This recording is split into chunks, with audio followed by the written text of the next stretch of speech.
Eh bien, c'est parti alors. Strasbourg est une ville qui connut dès ses origines une histoire mouvementée. Tôt peuplée, elle fut le lieu de nombreuses inondations et destructions suivies d'autant de reconstructions, d'incendies et même bien plus tard de bombardements massifs qui marquèrent sa physionomie de cicatrices indélébiles. Comme enlacée entre les bras maternels de l'île qui lui rapportèrent une protection naturelle dès sa fondation, la ville n'a de cesse de les déborder pour s'étendre. C'est à l'intérieur de son île que l'on trouve les premières habitations érigées autour du camp romain Argentoratum. Vas-y, il y a trop de syllabes. Pardon. Accueillant une population toujours plus nombreuse, il se transforma progressivement en une ville, idéalement située au carrefour d'importantes routes commerciales. Elle en tire d'ailleurs son nom puisque Strasbourg ne signifie rien d'autre que la ville des routes. Alternativement rattachée à l'Empire germanique et à la France, sans cesse disputée et convoitée pour ses richesses ainsi que pour la splendeur de son architecture, Strasbourg fut le lieu des périodes de prospérité et de guerre, entraînant de nombreux changements de nationalité pour ses habitants. On peut prendre la mesure des bouleversements subis par la ville et ses habitants en s'imaginant un habitant de la ville né en 1860 et survivant à la Seconde Guerre mondiale. Il subira 3 guerres et connaîtra pas moins de 5 changements de nationalité accompagnés d'autant de changements de langue, de lois et de régimes politiques. Ces bouleversements qui marquèrent profondément son histoire et ses habitants sont à l'origine de la dimension plurielle de la ville, creuset de son actuel cosmopolitisme. Ces changements s'inscrivent autant dans son caractère que dans son architecture. Bien que l'aspect germanique prédomine dans ce dernier, son passé germanique résonne aussi bien dans les vieilles cités à l'aspect si médiéval que dans le quartier wilhelmien de la Neustadt germanique et nouveau comme son nom l'indique, construit lors des rattachements à l'Empire germanique s'étendant de 1870 à 1918. Il comprend l'ensemble du quartier au nord de la vieille ville, avec des réalisations remarquables comme le palais impérial, la bibliothèque universitaire ainsi que l'université. Le quartier tout entier est constitué d'immeubles massifs à l'alignement impeccable, que traversent des routes tout aussi droites. Ces aspects architecturaux contrastent avec la vieille ville aux ruelles étroites et sinueuses, ainsi qu'avec les constructions datant des années de son rattachement à la France, principalement au XVIIIe et XIXe siècle. La ville est alors secouée par une frénésie architecturale faisant naître, entre autres, le palais Rohan, qui donnera le ton aux constructions ultérieures avec des bâtiments réalisés dans un style régence qui dénote au milieu des immeubles à colombage. Strasbourg offre à celui qui la traverse 2 aspects, 2 visages et même 2 langues qui se fondent en un patois local, l'alsacien. En 1890, elle était trop française pour être véritablement allemande et en 1920, elle est encore bien trop allemande pour être véritablement française. Sans cesse balancée entre ces identités alors contradictoires, elle n'a pas pu trouver son identité propre qu'en se différenciant des deux pour adopter une identité alsacienne, lui permettant de s'exprimer à la fois dans sa culture régionale et son appartenance à un pays quel qu'il soit. Ses habitants sont à l'image de son climat, alternant entre des hivers glaciaux et des étés à la chaleur suffocante. De quoi forger des caractères bien trempés, aussi chaleureux et hospitaliers qu'impitoyables et froids. C'est selon, et il faudra vous y faire. Le Strasbourgeois aime autant travailler que bien manger et boire dans l'une des chaleureuses Weinstub du centre. Et comme il travaille beaucoup, il boit sans saoul. Ça promet. Alors, je suis sur une correction, on dit Weinstub. Weinstub. Voilà, ça choquera pas certains dans le chat. On m'a pas briefé, moi je suis bretonne, alors les noms en hâte, il n'y a pas de problème. Mais Alsace, excusez-moi. Il n'y a pas de problème, voilà. Plus manger que travailler. Merci au chat, tu as sauvé la culture. Très bien. Eh bien, nous sommes le vendredi 3 septembre 1920, alors que de ton côté, justement, Julie, tu vas recevoir un courrier.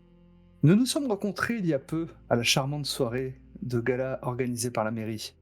Je suis aujourd'hui contraint de m'adresser à vous, car je me souviens vous y avoir entendu évoquer vos capacités à mener des enquêtes qui arrivent à aboutir même là où celle de la police piétine.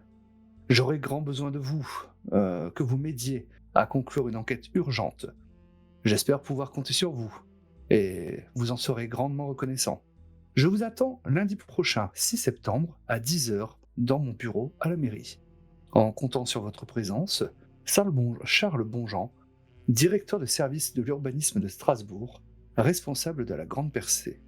Et ceci, alors, quand vous êtes ensemble, hein, Mm. vous rappelle en fait cette soirée de gala qu'il y a eu fin juillet à Strasbourg, où, alors que justement la fête bat son plein, chaleur assez étouffante, hein, agrémentée en plus avec le vin blanc alsacien, vous Ça tape, vous hein. êtes à un moment mis à chercher un peu de fraîcheur.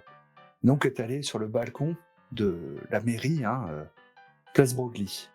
Et c'est à ce moment-là que vous avez justement rencontré Charles Bonjean. Avant de rentrer plus dans les détails de cette conversation que vous avez pu avoir, hein, Julie, Oui, je vais te proposer de te présenter. très bien. Alors, je suis Julie Kriman, j'ai 25 ans. Je suis curieuse, entreprenante et perspicace. Je suis surtout détective. Physiquement, voilà, vous me voyez, j'ai une coupe très années 20. Je suis pas vraiment jolie, mais il y a quelque chose. Et j'ai vraiment un air résolument décidé. On me la fait pas. Hmm. Tu es suivi de près justement par un de tes amis, Jasper. Je vais te laisser te présenter. Tout à fait. Donc, Jasper Wolf, moi je suis médecin, j'ai 37 ans. Et je me suis pris d'amitié pour Julie suite à cette soirée parce que du fait de ma profession médicale, j'ai l'esprit assez aiguisé à l'idée de chercher une explication, chercher un diagnostic, chercher à comprendre pourquoi. Et j'avoue que l'idée d'appliquer cette réflexion et cette recherche à d'autres domaines que la médecine excite un petit peu ma curiosité. Donc j'ai décidé de me rapprocher un petit peu de cette détective et de voir ce qu'on pouvait mutuellement s'apporter éventuellement. À côté de toi, il y a Martha. Martha, je vais te laisser te présenter également. Oui, alors je suis Martha Corr. Je suis une jeune femme assez trapue, un peu assez traditionnellement ce qu'on trouve en Alsace. Malgré tout, j'ai un certain charme et j'ai des longs cheveux roux qui font ressortir ma peau blanche. Pas forcément très jolie, mais j'ai toujours un petit charme avec les hommes qui aiment me suivre. Je suis serveuse dans une Weinstube. Et fermons la marche alors que vous arrivez sur le balcon, hein, Reynald. Et du coup, Reynald, un homme de taille moyenne, mais quand même bien bâti, dû à son métier d'homme à tout faire, mais en plus précédemment, il a travaillé à l'armée, où il a rencontré Julie d'ailleurs.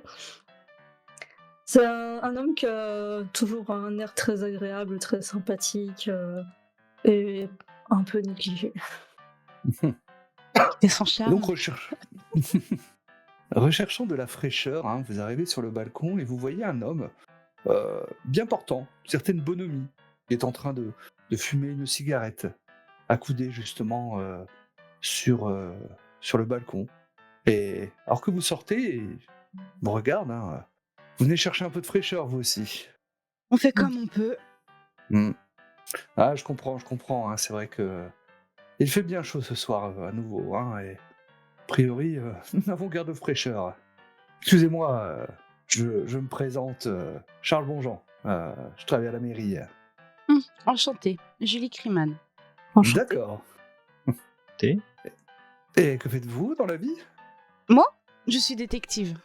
Oh, détective. Tiens donc, C'est pas commun, quel hein. genre d'affaires Bah oui, en effet, mais j'imagine que nous avons toujours besoin de détectives, hein.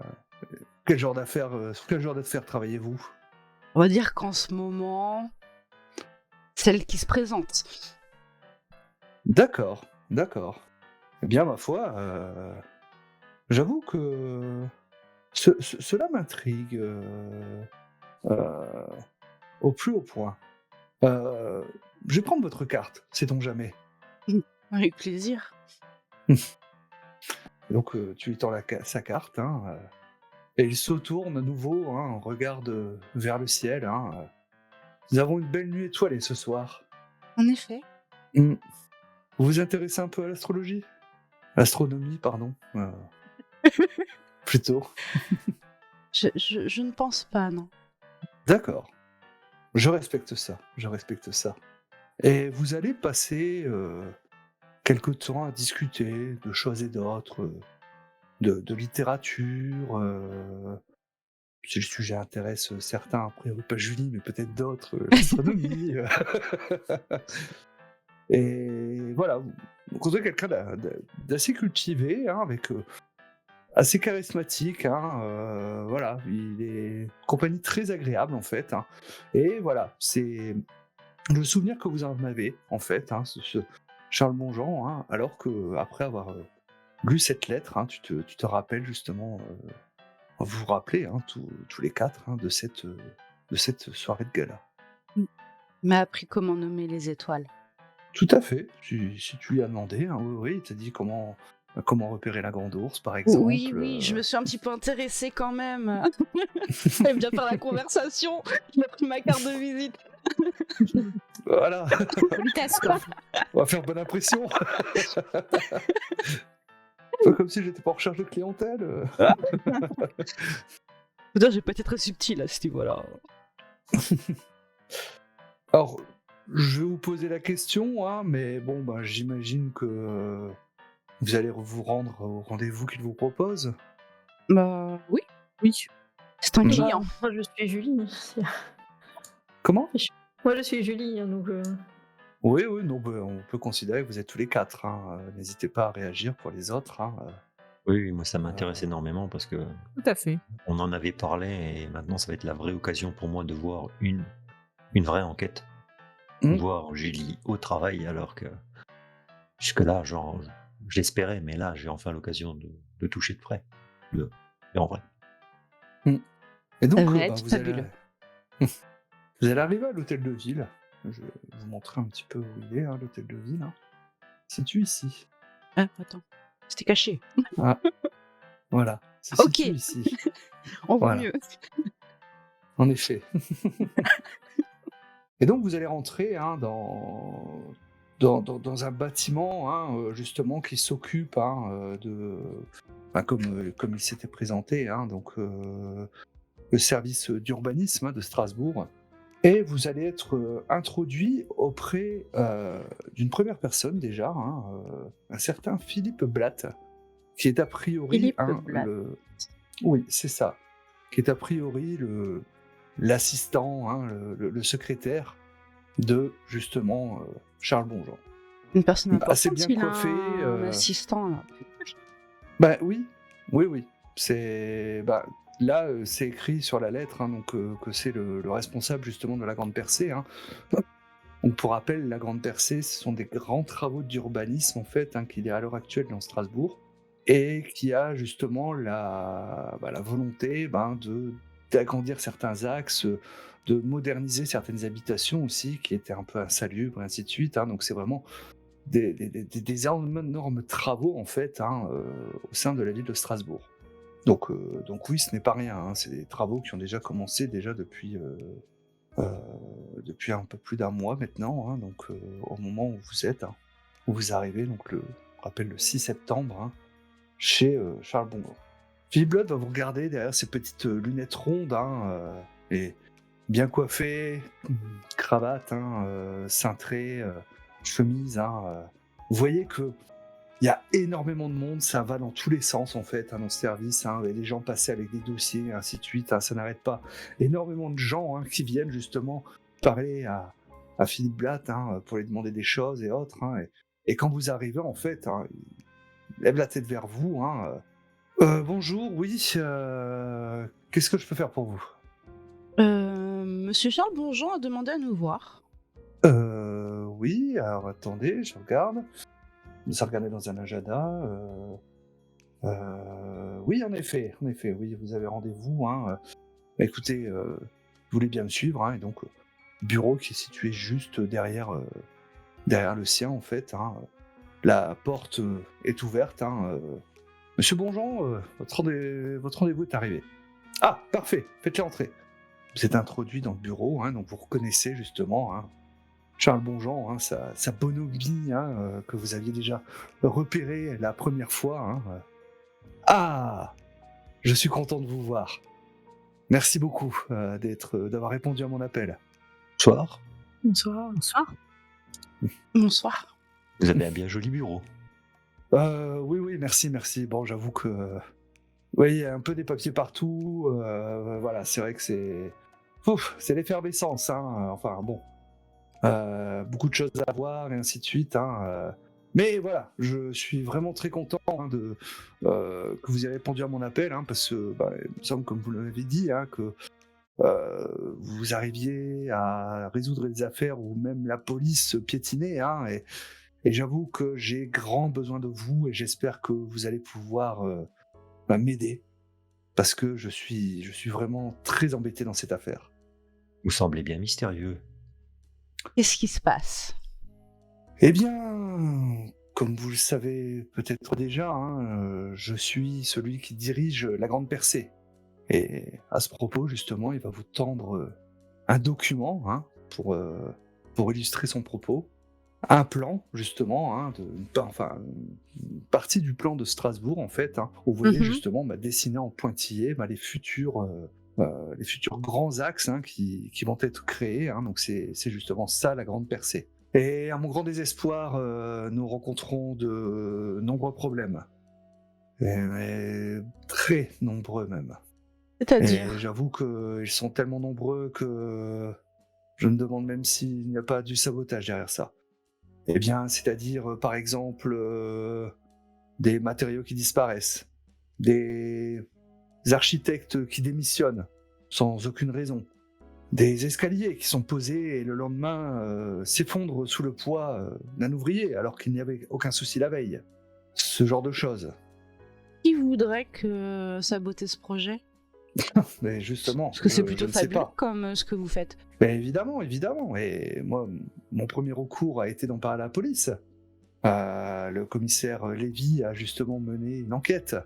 Et voilà, il m'a rendu un rapport, hein, qui tient une feuille dans les mains, hein, qui semble survoler. Hein, voilà. Je peux voir?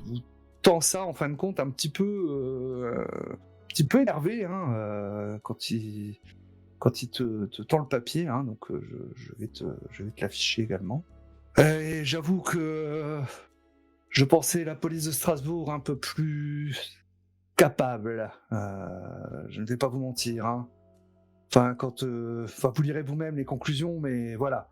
Franchement, il se réinstalle un peu mieux dans son fauteuil, prend quelques secondes pour retrouver son calme et va commencer à vous balayer des yeux les uns les autres. Hein.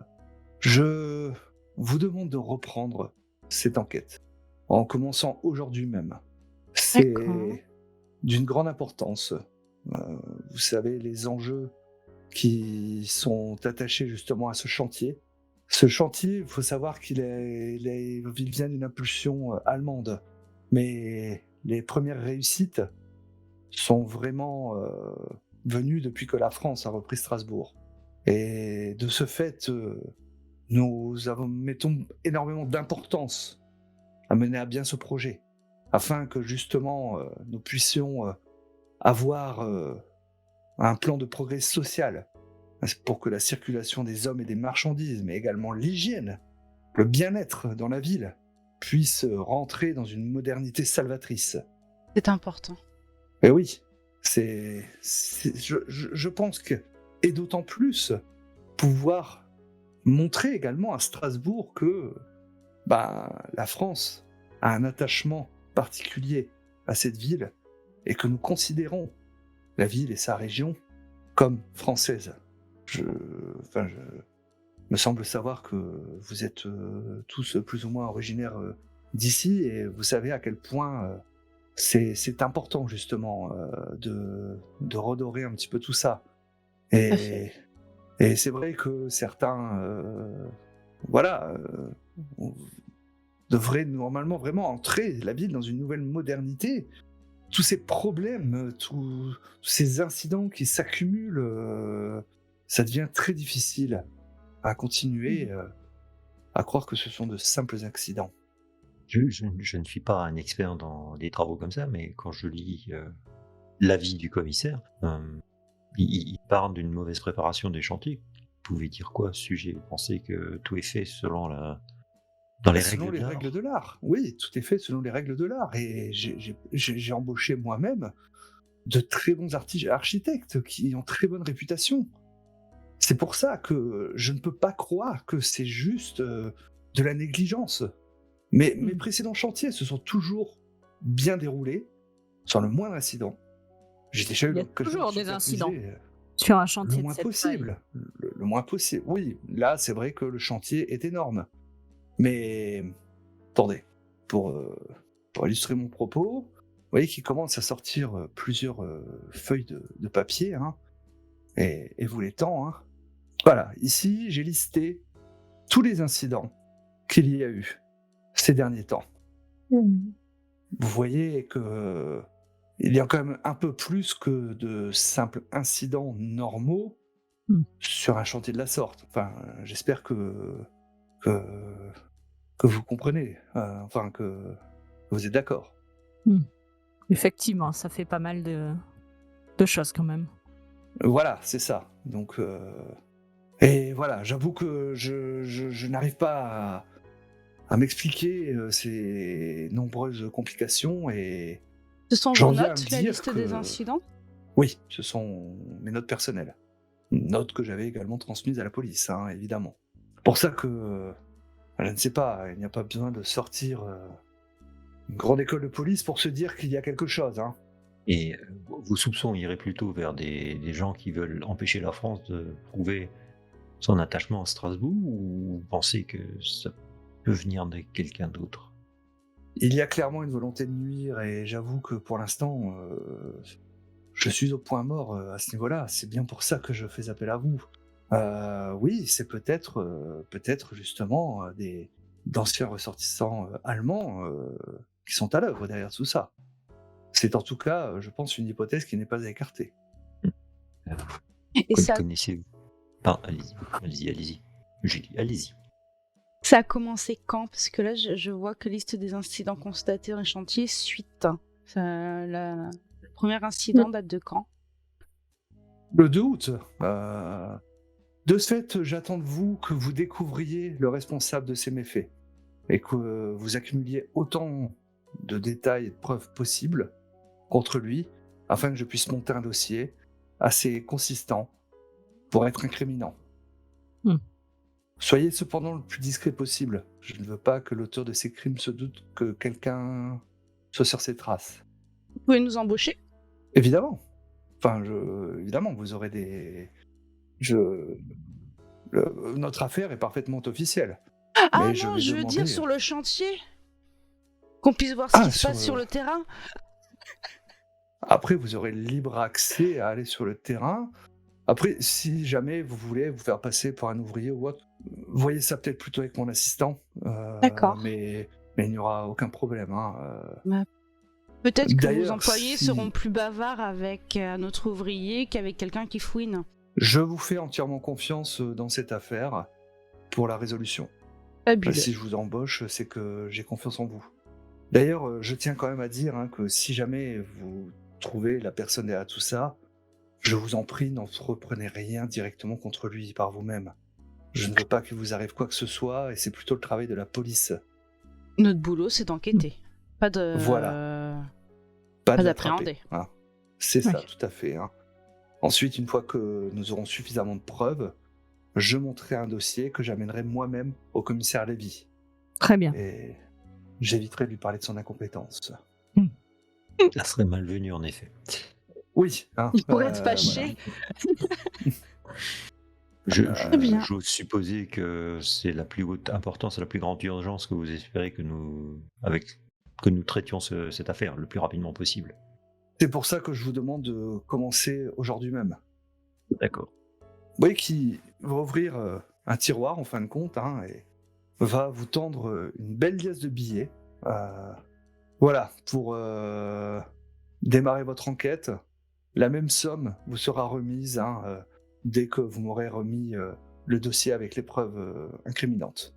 Je compte les billets, il y a combien? Parfait.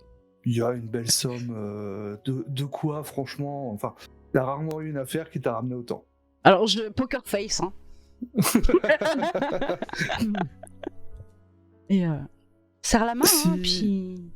Si. Si vous avez le moindre besoin de complément d'information ou autre, vous voyez avec mon assistant Philippe, D'accord. il est au courant, hein, et donc pourra vous sortir les documents nécessaires ou autres, hein, à votre besoin, Et à vos besoins. J'ai une question. Oui, allez-y. Vous étiez le premier choix pour mener ce projet ou quelqu'un d'autre a été évincé à votre profit? Ah, j'étais le premier choix, tout à fait, oui. Donc ça peut pas être quelqu'un Après, de jaloux qui Je s'en prendrait à vais vous. être parfaitement honnête, hein, j'ai été envoyé directement de Paris pour mener à bien ce projet. Et vous pensez que des locaux auraient pu se sentir vexés que ça ne leur soit pas proposé? J'en doute fortement, et en tout cas, pour ce que j'en connais, peut-être connaissez-vous mieux la population strasbourgeoise que moi, j'ai l'impression que les gens voient d'un bon œil d'être revenus sur territoire français. Mais comme je vous ai dit, c'est vrai que ces travaux avaient été au départ initiés par l'Allemagne, alors que Strasbourg était sous occupation allemande. Oui. Peut-être qu'il y a une piste à creuser. Voilà, je ne veux pas, en tout cas, vous donner une fausse piste, et je préfère que vous gardiez vraiment l'esprit totalement ouvert. C'est pour ça que je fais appel à vous, hein. Bien sûr. J'ai encore une petite question. Oui, bien sûr. Vous avez une confiance absolue en votre assistant? Tout à fait, oui. D'accord. Merci. Voilà. Il va prendre sa montre, hein, une montre à gousset qui est dans la poche, hein. Par contre, je suis désolé, mais de nombreuses tâches m'attendent, et je vais soyez devoir pas. prendre congé de vous. En tout cas, s'il y a quoi que ce soit, hein, voyez avec mon assistant. Et si besoin, en tout cas, il me transmettra vos demandes, hein. Mais en tout cas, normalement, il sera en mesure de répondre à tout votre besoin d'information. Parfait. Très bien. Il se Un lève bon courage. et il vient vous serrer tous les quatre la main, hein, donc une bonne poigne, hein, voilà. Merci encore en tout cas, et n'hésitez pas à me tenir au courant.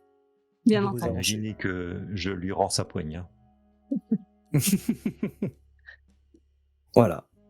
Donc vous quittez le bureau, et si vous voulez faire le point sur les documents et donc les présenter en même temps, je vous laisse faire.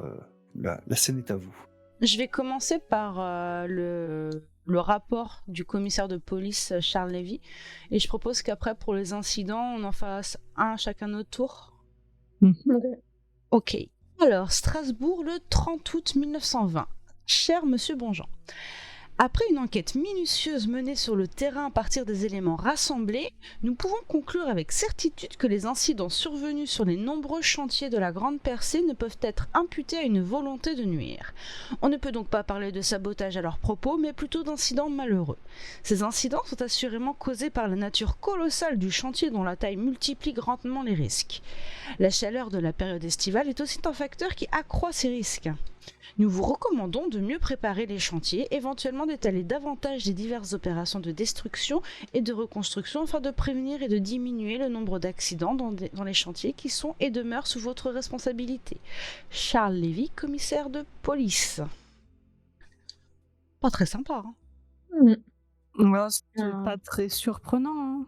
La justice a toujours peur de s'emballer et de condamner à tort des innocents, donc sans preuve, ils préfèrent conclure qu'il n'y a rien.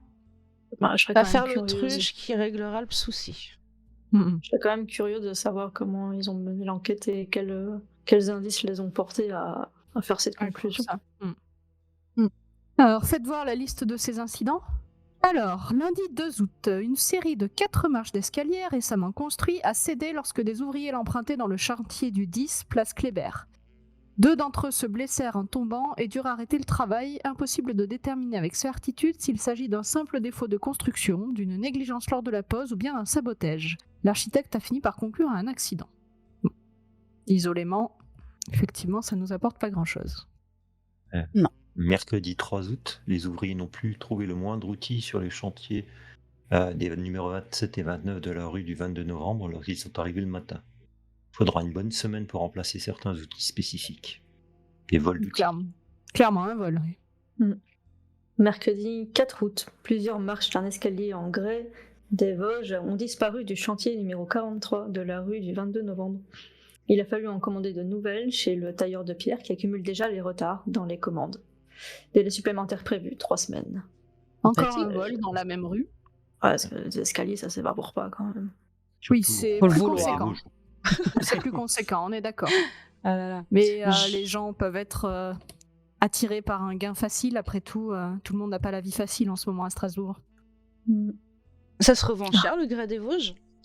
Je pense que ça a une certaine valeur. Ça a une certaine valeur, même si finalement c'est un matériau, alors je vais pas dire commun, mais qui est énormément utilisé en Alsace et en particulier à Strasbourg. Ok. Après, réussir à se barrer avec des marches Des d'escalier discrètement, c'est quand même compliqué. Pas de costaud. Effectivement. C'est pas le truc qu'on veut comme ça et qui se porte facilement en plus. Ouais. Clairement, ça pèse son poids, hein, voilà. Ah là là. Alors, jeudi 5 août, aucun ouvrier n'est venu travailler dans les chantiers des numéros 7 et 9 de la rue du 22 novembre. Encore celle-là. Comme je ne pouvais quitter le bureau à cause d'une réunion importante avec le maire, j'ai envoyé mon assistant Philippe faire la lumière sur cette affaire. Il m'a rapporté un cas d'indigestion collective. Aucun ouvrier n'est revenu travailler avant le lundi suivant. J'imagine que Mais les ils avaient ouvriers mangé où? ont cantine commune sur le chantier le midi. Il va falloir qu'on s'inquiète de Alors ça. qu'on demande à Philippe ça. Tout à fait.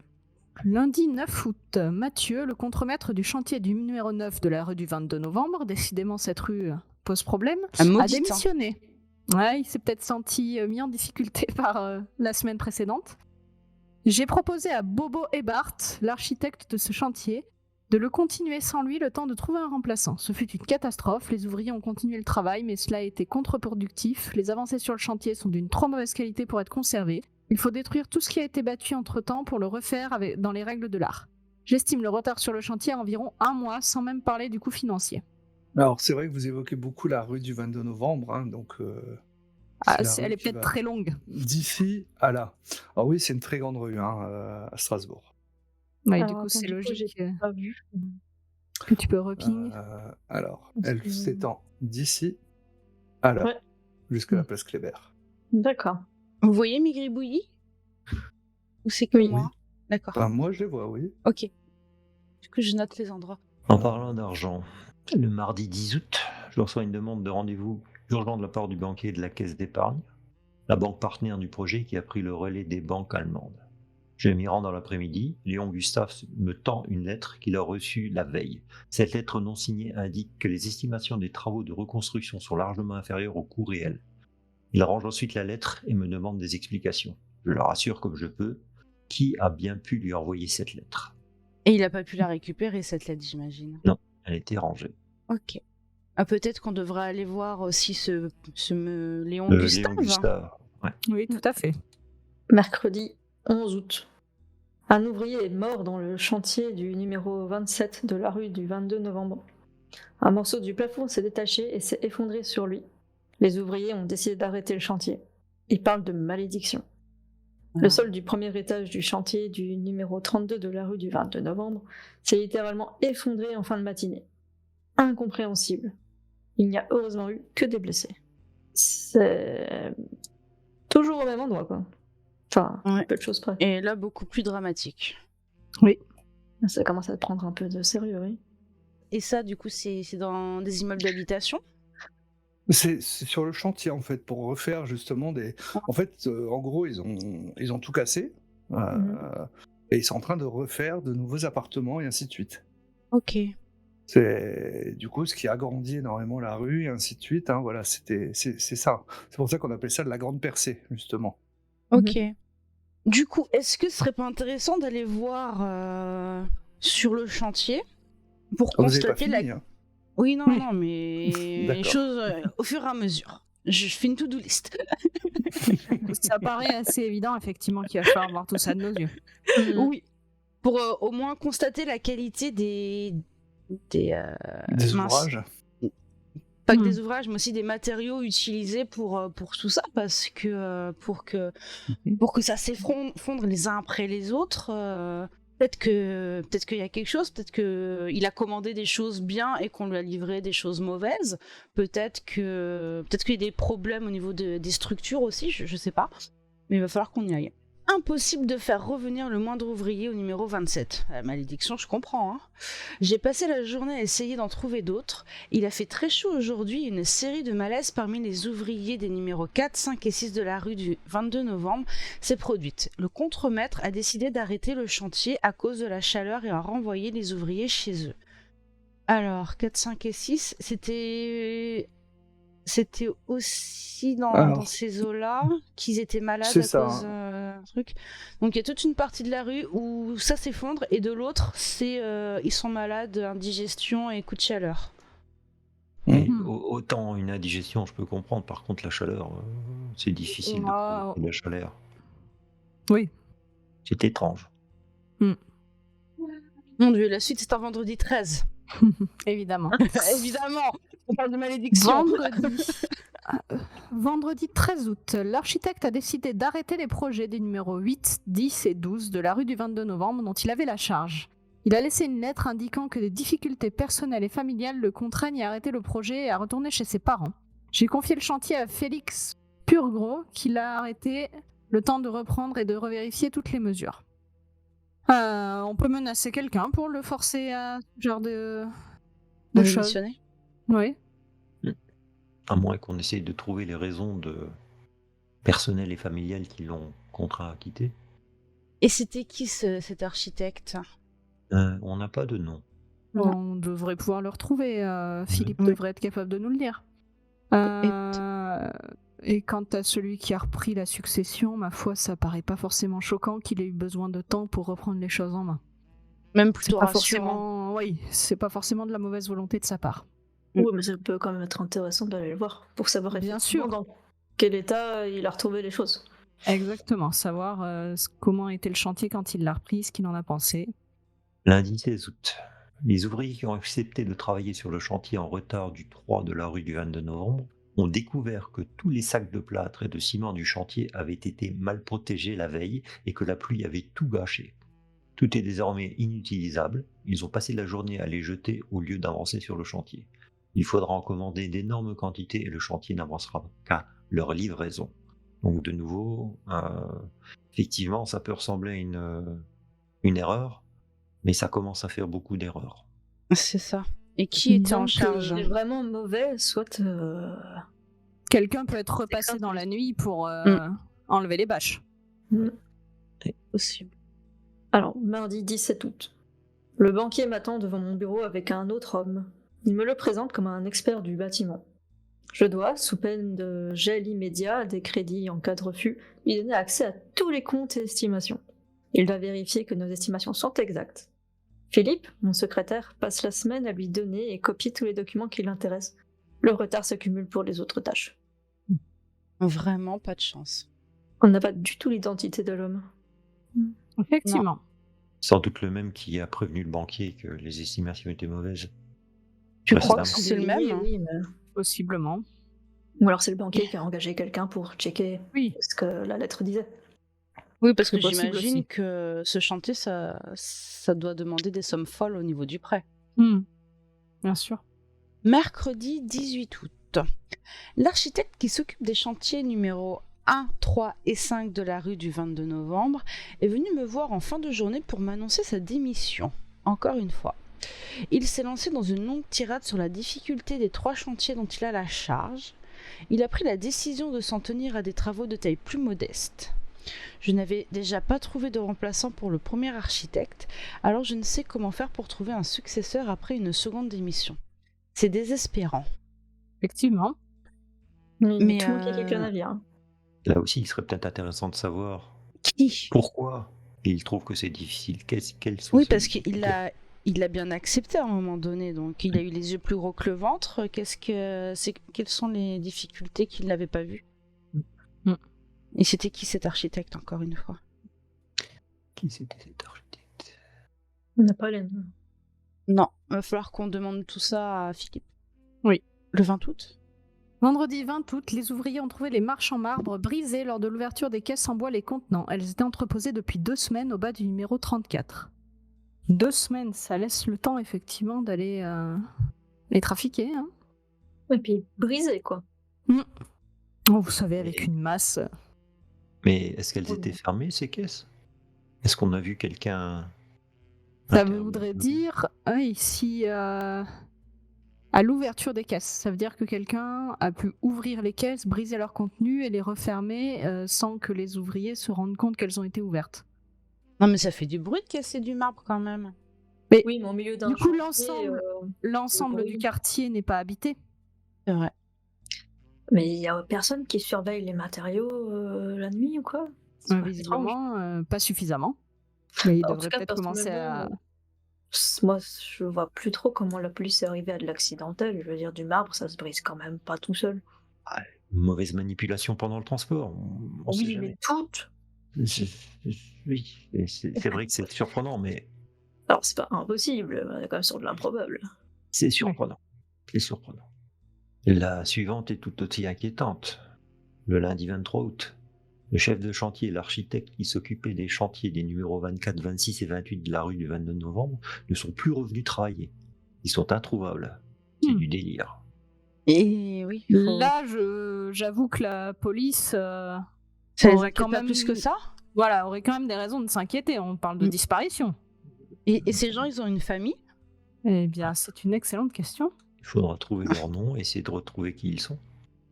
Est-ce qu'ils ont pu déserter le chantier sans oser démissionner officiellement? Ou est-ce qu'ils ont réellement disparu corps et biens? Je sais que même en désertant le chantier, on doit quand même garder des traces d'eux quelque part. Hein. C'est ça. Oui. Et puis ce serait une personne, ça passerait, mais là, c'est deux pas en même temps. forcément...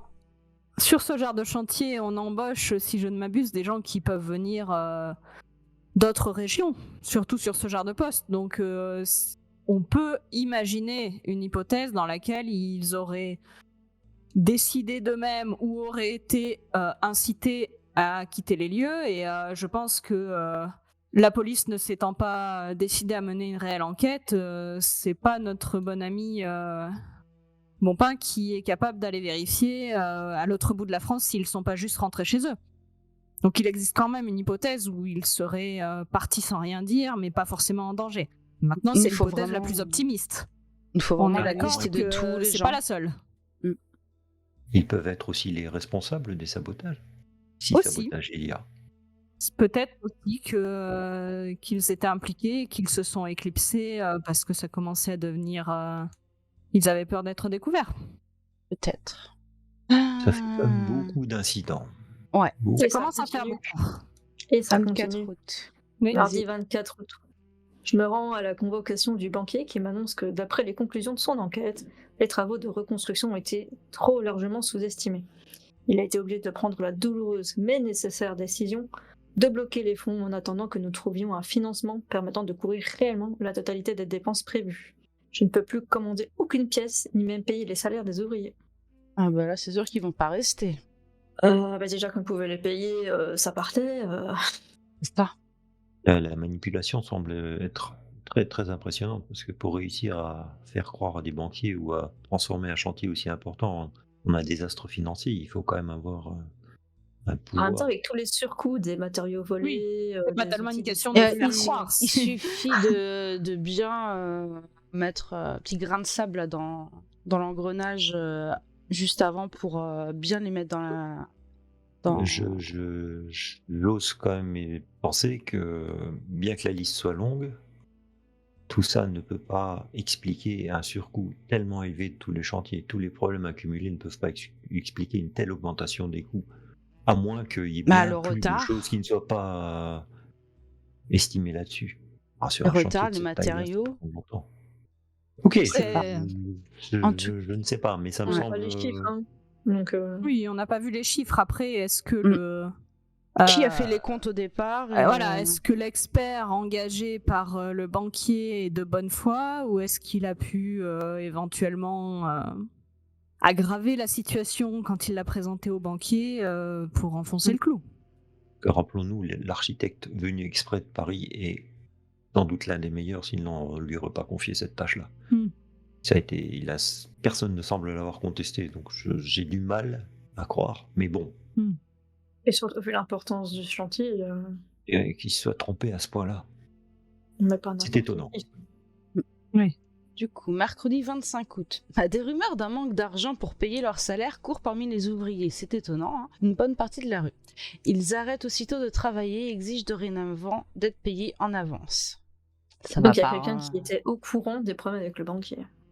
Ouais, la rumeur a été diffusée, je pense que c'est une Ça, manipulation. c'est pas difficile, oui. Ouais. Pas difficile de faire courir ce genre de bruit. Hein. Oui, mais comme par hasard, ça court juste après que ce soit effectif. C'est plus efficace. Oui, mais donc il y a quand même quelqu'un qui a été au courant de cette histoire. Or, je pense pas que notre ami Bonjean se soit fait un plaisir de... Non, ils n'ont pas dû s'inventer. Non. Donc, non, je pense que la bonne foi de... Ou alors, une personne derrière, qui est celle qui a prévenu le banquier au départ, a attendu de savoir que, effectivement, sa petite manipulation avait porté ses fruits avant de faire courir le bruit. Cette personne pourrait être directement impliquée ou être plus en arrière-plan. Mais effectivement, le fait que les ouvriers aient été mis au courant dès le lendemain, ça laisse penser que l'implication de la banque n'est pas arrivée là par hasard. Il y a clairement il pourrait vraiment y avoir de la malveillance là derrière. Clairement. Et donc ensuite, jeudi 26 août, une réunion en urgence avec différents services à la mairie permet de voter une augmentation des fonds alloués au projet. Cela devrait relancer les projets et me permettre d'embaucher un gardien pour surveiller les chantiers durant les nuits et les fins de semaine. Ah bah oui, effectivement, il serait temps Il de serait temps. commencer. Donc il n'y en avait pas avant. Donc ça nous confirme qu'il n'y en avait pas avant, ce qui explique que ces sabotages nocturnes aient été possibles. Tout à fait. Et il nous faudra son nom aussi. Garde. Bah, il faudra qu'on aille discuter avec lui. Ouais. On en a des mondes d'aller voir. Heureusement, nous sommes 4. Le vendredi 27 août, je me rends avec le maire sur les chantiers pour assurer les ouvriers qu'ils seront payés. Les chantiers reprennent, du moins ceux pour lesquels j'ai un architecte. Ça tire plus beaucoup. Beaucoup, apparemment. Alors, lundi 30 août, j'ai appris que plusieurs pans de murs s'étaient effondrés dans le chantier numéro 30 de la rue du 22 novembre. Encore, c'est... On sent qu'il est épuisé moralement, là. Il fait de moins en moins de lignes. Ah oui, là, il n'y a plus aucun commentaire. Ouais, Il y a juste c'est ça. le fait. C'est ça. Mardi 31 août. Dans la nuit, un incendie s'est déclaré sur le chantier du numéro 11 de la rue du 22 novembre. Le gardien l'a remarqué, mais le temps que les pompiers arrivent, le chantier était déjà devenu un véritable champ de ruines. Il faut tout reprendre. Mais... Ça semble du sabotage. Il est résilient quand même, hein, parce qu'avec tout ce qui lui tombe sur le coin du nez, toujours là. On parle Par plus contre- de marches cassées, on parle d'immeubles brûlés. Ouais. J'avoue que je comprends qu'il n'ait pas l'impression que ce soit des accidents. Hein. Ça fait quand même vraiment beaucoup. Ça fait beaucoup. Quasiment tous les jours. Tous les jours. Juste les week-ends, il n'y a pas. C'est... Non, mais C'est le lundi, étrange. non, ils découvrent des choses qui se sont produites le week-end. Parce que quand même, les saboteurs, ils prennent leur week-end, c'est important. Tout le monde a droit à un peu de repos. C'est important, en effet. 1er septembre. Je fais... Oui, 1er septembre peut-être. Oui. Lorsque les ouvriers sont arrivés au chantier des numéros 15 à 27 de la rue du 22 novembre, ils ont découvert que tous les outils de travail avaient disparu. Le gardien de nuit est tombé malade. Je lui cherche un remplaçant. Il est tombé malade ou il en a marre Ou il a été rendu malade. aussi. Vous savez, il y a des façons de rendre malade des gens qui ne le sont pas. Hein. Mais oui, docteur. Il est le meilleur Ah, moyen. Oh, il en existe plusieurs. Tous Ça les m'intéresse. poisons ne tuent pas. Bon, le dernier, les étés du chantier du numéro 1 de la rue du 22 novembre ont cédé à l'ensemble, et l'ensemble de la construction s'est effondré. Encore une catastrophe. Oh là là, quel enfer. Ça prend une ampleur. Et là, nous sommes le 6.